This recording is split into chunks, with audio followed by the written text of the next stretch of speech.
Alors, les breaks. On parle de break, pas des breakdowns. Break en batterie, c'est le truc sur lequel en général les batteurs galèrent à mort.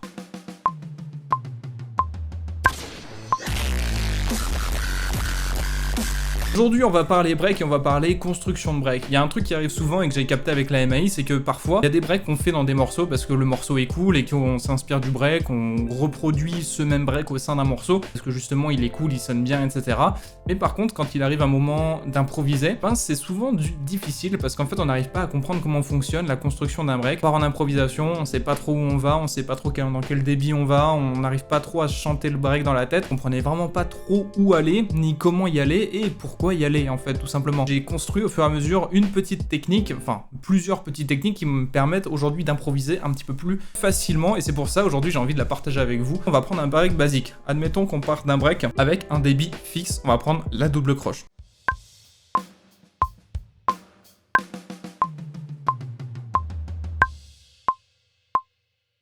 D'accord, ce break là, il est pas loin de là, il est même relativement basique et c'est un truc qu'on ferait relativement régulièrement. On va partir de cette base là pour pouvoir justement construire nos autres breaks. Étape numéro 1, ça va être l'orchestration. L'orchestration, c'est quoi? Ça va tout simplement être le fait d'orchestrer. Putain, il est fort ce con. Taper sur différents éléments de manière un petit peu, entre guillemets, aléatoire et de créer des mélodies avec ça. Donc, ce que je vous conseille de faire, dans un premier temps, si vous voulez commencer à développer vos propres breaks ou improviser, c'est de rester dans un débit fixe, dans la métrique dans laquelle vous êtes, sur votre mesure de break. Tout simplement, vous l'orchestrez de manière différente. Par contre, pour l'instant, on reste dans un débit fixe et avec une frappe fixe, c'est-à-dire que si vous partez en piano, en forte, mezzo forte, on s'en fout, vous restez sur ce niveau de frappe. On n'inclut pas de nuances, c'est le premier exo, c'est d'orchestrer vos breaks avec un débit fixe et une frappe fixe.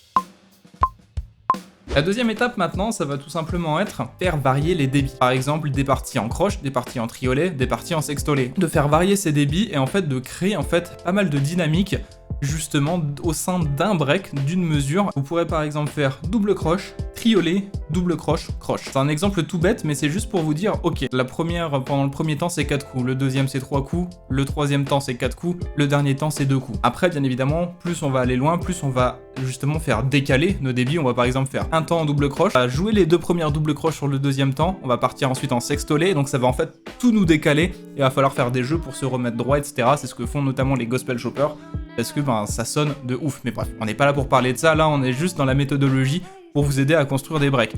Donc une fois que vous avez fait cette étape de variation de débit, vous pouvez tomber sur des breaks qui ressemblent à ça.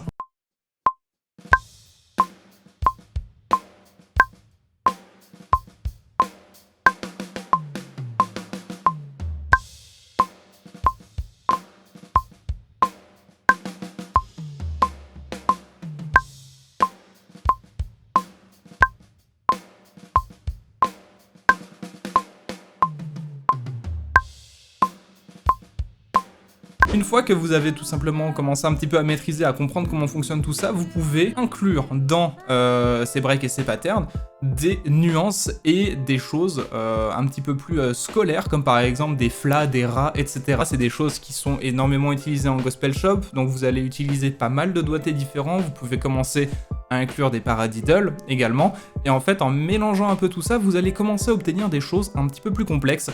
Par exemple, si vous êtes en débit de sextolet, vous pouvez très bien faire un rat 6, donc droite, gauche, gauche, droite, droite, gauche, droite, et tout simplement mettre toutes les notes, mettre tout simplement les 4 notes au centre du sextolet en ghost note et la première et la dernière note accentuées. Le maître de ce doigté, c'est tout simplement Luc Holland, je vous invite à aller voir ces breaks. N'oubliez pas une chose, c'est d'incorporer des kicks au sein des débits. Je l'ai pas dit avant, pour moi ça coulait de source, mais maintenant je le dis. N'hésitez pas quand vous êtes dans un débit à remplacer un coup par votre main gauche, votre main droite, on s'en fout, à remplacer ce coup par un kick, ou bien combiner une frappe avec un kick, par exemple sur un stack, un charleston, une ride, une crash, bref. N'hésitez pas à vous faire plaisir, parce qu'il y a pas mal de trucs relativement sympas à faire.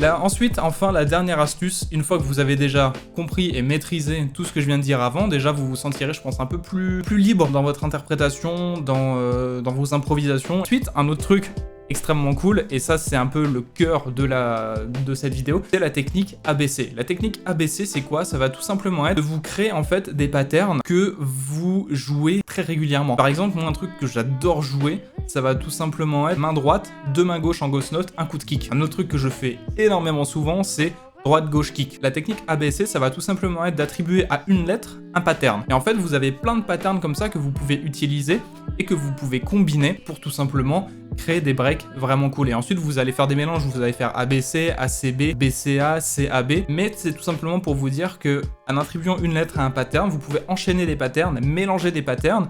Et en fait, le but, ça va être tout simplement un jeu de mathématiques, de vous dire, ok, ce pattern, il a tant de notes, ce pattern, il a tant de notes. Comment je fais pour retomber juste après? Comment je les mélange, etc. N'hésitez pas à vous inspirer de batteurs que vous aimez pour pouvoir créer ces patterns. N'hésitez pas à juste vous poser et vous dire, ok, maintenant je vais attribuer tel pattern à telle lettre et je vais voir un petit peu ce que ça donne. Vous pouvez très bien vous amuser à faire ça en MIDI sur un logiciel, vous prenez Reaper et vous prenez des plugins de batterie gratuits, à les essayer, à voir comment ils rendent sur votre logiciel audio, et ensuite à tout simplement les travailler, les écrire sur partition pour pouvoir bosser. Une fois que vous avez fait ça, et ben vous avez en fait une pluralité de vocabulaire, parce que vous avez la variation des débits, la variation des nuances, l'orchestration, la technique ABC, que j'ai littéralement volé à Gabel Guerra de Drum Beat Online, le batteur de High Prevail. Donc je vous laisse tout de suite des exemples de ce que vous pouvez faire avec tout simplement ce que je viens de vous dire. On se retrouve pour une prochaine vidéo. C'était Guillaume pour vous servir. La bise.